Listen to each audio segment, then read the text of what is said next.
When it comes to protecting their young, no animal will go further than a mother bear. She'll use her life to protect her cubs. But she's not the only one. Even early humans did whatever it took to protect their children from predators. So how did they do it? Hi, and welcome to Paleologic. Today we're going to talk about what early humans did to protect their children from predators. When you think of early humans, maybe you picture someone like this, living in a cave and eating nothing but meat. But our ancestors didn't start out that way. The earliest humans were small, about 4 feet tall, and spent their time scavenging for food. And while they might have hunted small animals, larger predators would have been a serious threat to them. So how did they defend themselves? To answer that question, researchers studied a fossil of an early human from Ethiopia named Ardi. Now, Ardi isn't the most famous early human.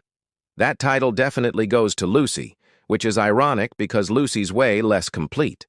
But even though she may not be as famous, Ardi actually gives us more information about how our ancestors lived. You see, scientists can learn a lot from a skeleton. Things like how someone lived, what they ate, and how they moved. And in the case of Ardi, they learned how they protected their children. You see, while studying her pelvis, researchers noticed something odd. It had an opening in the back, kind of like a hole for a baby to crawl through. But that's not how most mammals give birth. Most mammals give birth head first, but that wasn't the case for our ancestors. Instead, they gave birth facing down, which left their babies vulnerable. After all, when you're born, you don't know how to walk, and your vision isn't fully developed yet, so you're completely reliant on your mom for the first few months of your life. And if mom isn't there to protect you, you're an easy meal for a predator. But our ancestors figured out a way to protect their babies during this vulnerable time. See, when you look at a baby chimp or gorilla, you'll notice that they cling onto their mom as she moves around. And our ancestors were the same. But our ancestors took it a step further because they didn't have fur like chimps and gorillas. So they carried their babies in slings made of animal hide. And they also walked on 2 legs, which left their hands free to carry even more supplies. This meant that they could forage for food with their babies safely strapped to their chests. And since they were so close to the ground, they were able to keep a close eye out for predators. It also freed up their other hand to carry tools.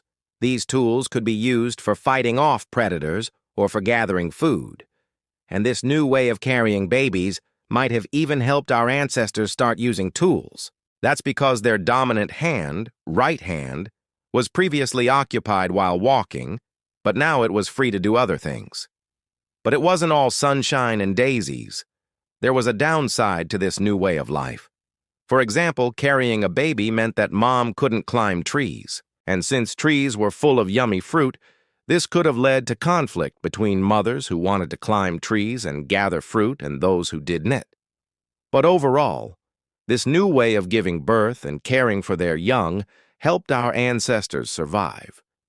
It allowed them to watch out for predators, freed up their hands to carry things, and even helped them start using tools. And speaking of predators, early humans weren't the only ones who had to worry about being attacked.